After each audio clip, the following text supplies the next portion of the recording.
സ്വർഗത്തിൽ ആദ്യം എടുത്ത് വെക്കേണ്ട കാലിനാണ് ത്വായിഫുകാർ എറിഞ്ഞ് പൊട്ടിച്ചത്. തളർന്നിരിക്കുമ്പോ പിള്ളേര് വന്ന് വിളിച്ച ചീത്ത അറിയോ? ഒരു മനുഷ്യനെ വഷളാക്കാൻ പറ്റിയ ഏറ്റവും വലിയ ചീത്ത ഭ്രാന്തൻ എന്ന്. ഭ്രാന്തൻ, ഏറ്റവും ബുദ്ധിയുള്ള നേതാവിന് കേൾക്കേണ്ടി വന്ന ചീത്ത ഭ്രാന്തൻ എന്നാണ്. ആലോചിച്ചു, ആർക്ക് വേണ്ടിയിട്ട് അതൊക്കെ കിട്ടിയത്? ഈ ഉമ്മത്തിന് വേണ്ടിയിട്ട്. കല്ല് വെച്ച് കെട്ടിയിട്ട് ചിലപ്പോൾ നടക്കാൻ പറ്റും, ചിലപ്പം ഇരിക്കാനും പറ്റും, കിടക്കാനൊന്നും പറ്റൂല. കല്ല് മാറ്റി വെച്ച്, കല്ല് മാറ്റി വെച്ചിട്ട് കിടക്കുമ്പോ വയറുവേദന കൊണ്ട് അസ്വസ്ഥപ്പെടുമ്പോ ആവശ്യം ഉറക്കത്തുനിന്ന് നെട്ടിയിട്ട് അവിടുത്തെ വയറ് തടവി കൊടുക്കല പണി പോയിരാക്ക്. സ്വർഗത്തിലെ രാജകുമാരന്റെ കഥയാ പറയുന്നത്. ആലോചിക്കട്ടെ, എത്ര വിഷമങ്ങൾ സഹിച്ചു. മുഖത്തില് പല്ല് ഒട്ടിച്ച് കവിൾത്തടത്തുനിന്ന് രക്തം ഒഴുകിയില്ലേ. ആ നേതാവ് ജീവിതത്തിൽ എപ്പോഴെങ്കിലും ഒരു സുഖം അനുഭവിച്ചിട്ടുണ്ടോ? ശത്രുക്കളില്ലാത്തൊരു കാലം ഉണ്ടായിട്ടുണ്ടോ?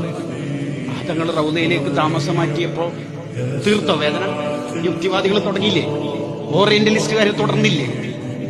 ഫെമിനിസ്റ്റുകാരില്ലേ? വിദഗ്ധക്കാരില്ലേ? നാസ്തികരില്ലേ? എല്ലാരും ഇല്ലേ? നമ്മളും കൂടി അവിടുത്തെ വേദനിപ്പിച്ചാലോ? പിന്നെ ആരാ ഉള്ളത്? മുഹിപ്പിങ്ങള്. ഒരടിമക്ക് ലജ്ജ ഉണ്ടാവണം. എന്ത്? മൊബൈലില് യൂട്യൂബില് ഹറാമ് സിനിമ തെറ്റ് കാണുമ്പോ ലജ്ജ ഉണ്ടാവണം. എന്താണ് ഏറ്റവും ശുദ്ധിയുള്ള നേതാവിന് എന്റെ വൃത്തികെട്ടതല്ലേ അവിടെ കാണിച്ചു കൊടുക്കുക? അന്യ പെണ്ണിനോട് അന്യ പുരുഷനോട് ചാറ്റ് ചെയ്യുമ്പോ, വൃത്തികേട് ചെയ്യുമ്പോ, ഹറാമ് വാങ്ങുമ്പോ, കൈക്കൂലി വാങ്ങുമ്പോ എന്റെ ഈ തെറ്റവിടെ കാണിച്ചു കൊടുക്കൂലേ എന്ന് നമുക്കൊരു നാണക്കേട് ഉണ്ടാവണം.